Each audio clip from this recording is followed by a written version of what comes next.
اصل میں ہیرودیس چاہتا تھا کہ وہ خداوند یسوع مسیح کو بچپن میں ہی قتل کروا دے، ختم کروا دے، تاکہ جو ایک بادشاہ کے ہوتے ہوئے دوسرے بادشاہ کی تلاش ہے وہ وہیں پہ ختم ہو جائے۔ اور ایسا ہوا نہیں، کیونکہ خدا کا پیغام، خدا کا کلام لا تبدیل کلام ہے۔ یسوع مسیح کے بارے میں یسایہ نبی کے صحیفے میں پہلے سے پیشن گوئی کر دی گئی، جو تقریباً 700 سال پہلے، یسوع مسیح کی پیدائش سے 700 سال پہلے یہ پیشن گوئی پیش کی گئی کہ تم اس کا نام ایمینوئل رکھو گے، جس کا ترجمہ ہے خدا ہمارے ساتھ۔ خدا نے یوسف کو خواب میں ہدایت کی، اور یوسف خداوند یسوع مسیح کو، یعنی اس بچے کو لے کر مصر کو بھاگ گیا۔ آئے ہم تھوڑی دیر کے لیے غور کریں گے کہ مجوسی کون تھے، اور بادشاہ کو پانے کے بعد ان کا رد عمل کیا تھا، اور پھر انہوں نے کس طرح سے بادشاہ کو پانے کے بعد خدا سے رہنمائی کو حاصل کیا، اور کس طور سے انہوں نے اپنی ڈائریکشن کو چینج کر لیا، کس طرح سے ان کے راستے تبدیل ہو گئے۔ اور یہاں پہ ہم سب سے پہلے دیکھتے ہیں کہ ایک ستارے نے مجوسیوں کی رہنمائی کی۔ ستارے کون تھے؟ یہ مشرقی ماہر فلکیات تھے، یہ ماہر نجوم نہیں تھے۔ یہاں پہ میں ناظرین کے لیے یہ بات کو کلیئر کرنا چاہتا ہوں کہ یہ نجومی نہیں تھے، بلکہ یہ ماہر فلکیات تھے، اور ماہر فلکیات ہوتے ہوئے انہوں نے ستاروں میں ایک عجیب گردش کو دیکھا، ایک عجیب ترتیب کو دیکھا، اور اس ترتیب کی بنیاد پر انہوں نے ایک ایسے بادشاہ کی تلاش کو شروع کیا جو فلکیات کے علم کے مطابق ایک بادشاہ کی، اس کی پیدائش کی نمائندگی کر رہی تھی، اور وہ اس بادشاہ کی تلاش میں چل پڑے۔ وہ بادشاہ کے متلاشی ہو گئے کہ یہ جو بادشاہ پیدا ہوا ہے یہ کوئی عام بادشاہ نہیں ہے۔ ستاروں کا جو علم ہے، فلکیات کا جو علم ہے، وہ یہ سکھا رہا ہے، یہ بتا رہا ہے کہ یہ کوئی عام بادشاہ نہیں ہے، یہ بادشاہوں کا بادشاہ ہے۔ انہوں نے اس بادشاہ کی تلاش کے لیے سفر شروع کر دیا۔ وہ وہاں پہ بیٹھے نہیں رہے، ان کے اندر ایک تجسس تھا کہ یہ جو ستارہ ہے، اس کی جو لائٹ ہے، اس کی جو روشنی ہے، یہ عام ستاروں سے مختلف ہے۔ اور انہوں نے اپنے سفر کا آغاز کیا۔ یہ پورب یعنی مشرق سے آئے تھے۔ یروشلم یعنی جو موجودہ فلسطین ہے، اس کے مشرق میں ایران یا جنوبی حصے میں عرب تھا۔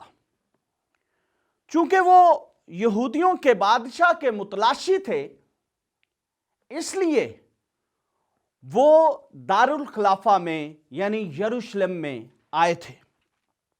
اب یہ ستارہ مسلسل جب سے وہ چلے تھے، تب سے جو ستارہ ہے ان کے آگے آگے ایک رہنما بنتے ہوئے ان کی رہنمائی کرتا چلا گیا۔ لیکن یہاں پہ میں آپ کو بتانا چاہتا ہوں کہ یہ ستارہ ایک عارضی رہنما تھا، جو بعد میں جیسے ہی ستارے کا کام ختم ہو گیا، یسوع مسیح کی جو دریافت ہے، اس بادشاہ کی دریافت مکمل ہو گئی، اس بادشاہ کو پا لیا گیا، تو ستارہ جو ہے اس کے بعد اس کا ذکر ہمیں نہیں ملتا، کیونکہ ستارے کا کام رہنمائی کرنا تھا۔ جس طرح ستارے نے رہنمائی کی، اسی طرح سے کوئی بھی ایماندار، مبشر اور استاد اور اسی طور سے پاسبان بھی ستارے کا کام کر سکتا ہے۔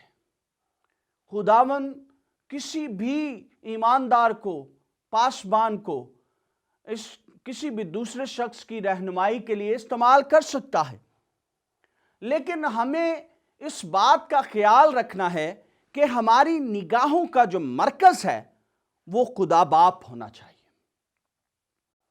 ہماری نگاہوں کا مرکز خدا ہونا چاہیے، اس کا کلام ہونا چاہیے، تبھی ہم صحیح راستے پہ جائیں گے، ہماری ڈائریکشن صحیح ہوگی۔ کلام مقدس میں لکھا، تیرا کلام میرے قدموں کے لیے چراغ اور میری راہ کے لیے روشنی ہے۔ وہ ستارہ روشنی دیتا رہا، ان کی سمت کو درست کرتا گیا، اور بالآخر انہوں نے یسوع مسیح کو مقدسہ مریم کے پاس دیکھ لیا۔ ہاللیلویا۔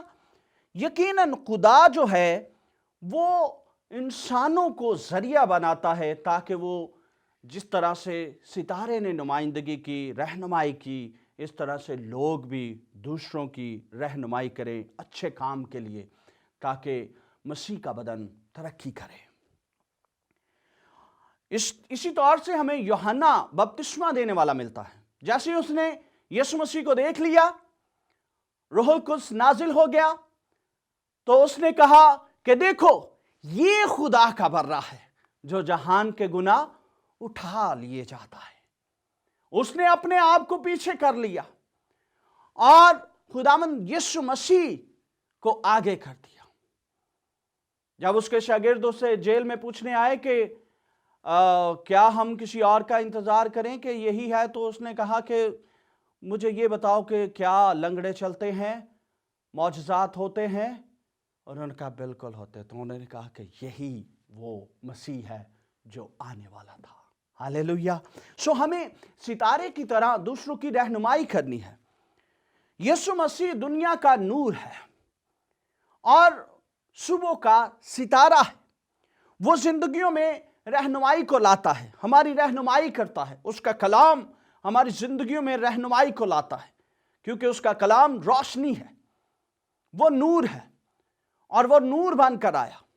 کلام مقدس بیان کرتا ہے کہ کلام مجسم ہوا اور فضل اور سچائی سے معمور ہو کر ہمارے درمیان میں رہا، اور ہم نے اس کا ایسا جلال دیکھا جیسے باپ کے اکلوتے کا جلال ہے۔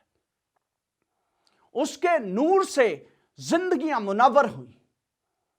جب آپ کی زندگی خداوند کے کلام کے مطابق ہوگی، آپ اس کے تابع ہوں گے، تو آپ کی زندگیاں کلام سے منور ہوں گی اور دوسرے اس روشنی سے برکت پائیں گے۔ مجوسیوں کی آمد کا مقصد کیا تھا؟ تو مجوسیوں کی آمد کے 3 بڑے مقصد تھے۔ مجوسیوں کی آمد کے 3 بڑے مقاصد تھے۔ پہلا، مجوسی بادشاہ کے متلاشی تھے۔ دوسرا، وہ اسے سجدہ کرنے آئے تھے۔ تیسری بات، وہ اس کی پرستش کرنے کو تھے، اور انہوں نے اپنے نذرانے اس کے سامنے پیش کیے۔ یہ مجوسی جو بادشاہ تھے، یہ اپنے وقت کے اور اپنے ملک کے بادشاہ تھے۔ یہ عام نہیں تھے، یہ ایسے لوگ نہیں تھے جو سیر و تفریح کے لیے نکلے ہوں، بلکہ یہ ایک ایسے بادشاہ کی تلاش میں تھے جس کا ستارہ انہوں نے دیکھا تھا۔ علم فلکیات انہیں بتا رہا تھا کہ یہ کوئی بادشاہ ہے، عظیم بادشاہ ہے، اور ان کے اندر یہ تجسس تھا کہ وہ جائیں گے، بادشاہ سے ملاقات کریں گے، اور انہوں نے اس کے لیے گفٹ بھی لی ہے۔ اور ایک بادشاہ کی پیدائش ایک بادشاہ کے گھر میں ہوگی، اور وہ بادشاہ کے حضور میں پہنچ گئے ہیں کہ یہودیوں کا بادشاہ جو پیدا ہوا ہے وہ کہاں ہے؟ ہم نے اس کا ستارہ دیکھا ہے۔ اب ہیرودیس حیران تھا، پریشان تھا، کیونکہ اس کے گھر میں تو کوئی کسی قسم کی کسی بچے کی پیدائش ہی نہیں ہوئی۔ اس نے مکاری کا سہارا لیا۔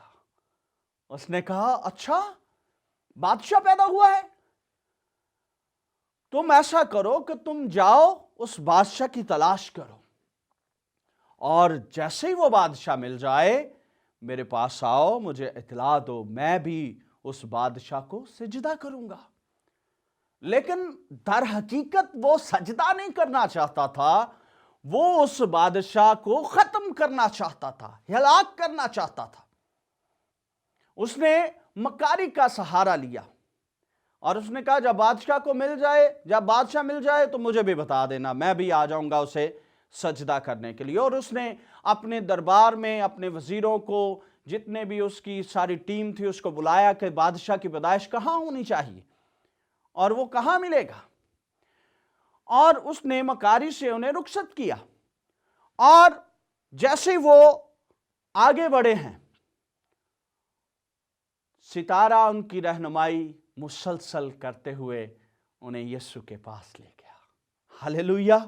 اور جب وہ وہاں پہ پہنچے ہیں اور کلام مقدس کا جو حصہ آپ کے سامنے تلاوت کیا گیا، اور اس گھر میں پہنچ کر بچے کو اس کی ماں مریم کے پاس دیکھا اور اس کے آگے گر کر سجدہ کیا۔ ان کا جو اصل مقصد تھا وہ یسوع مسیح کو سجدہ کرنا تھا، اس کی عبادت کرنی تھی، پرستش کرنی تھی، اس کو بادشاہ ماننا تھا۔ اور میں یہاں پہ آپ سب کو یہ بتانا چاہتا ہوں کہ یہ پہلے غیر قوم کے لوگ تھے جنہوں نے سب سے پہلے خداوند یسوع مسیح کو، جو ابھی بچپن میں تھے، ایک بادشاہ کے طور پر قبول کیا اور اسے بادشاہ کے طور پر ہوتے ہوئے نذرانے پیش کیے اور اس کے لیے خداوند کی شکر گزاری کی، اور پھر لکھا ہے کہ پرستش کی۔ مجوسیوں نے 3 قسم کے نذرانے پیش کیے۔ ہم اس پر تھوڑی دیر کے لیے غور کریں گے کہ وہ نذرانے جو پیش کیے گئے وہ کس بات کی نمائندگی کرتے ہیں۔ پہلا جو نذرانہ پیش کیا گیا وہ سونا ہے۔ مجوسیوں کی طرف سے پہلا نذرانہ سونا دیا گیا، جو کہ بادشاہی کی علامت ہے، بادشاہ کی علامت ہے۔ سونا کلام مقدس میں یا کلام پاک میں الہی ہونے کی علامت ہے۔ مسیح کو بادشاہ مانا گیا۔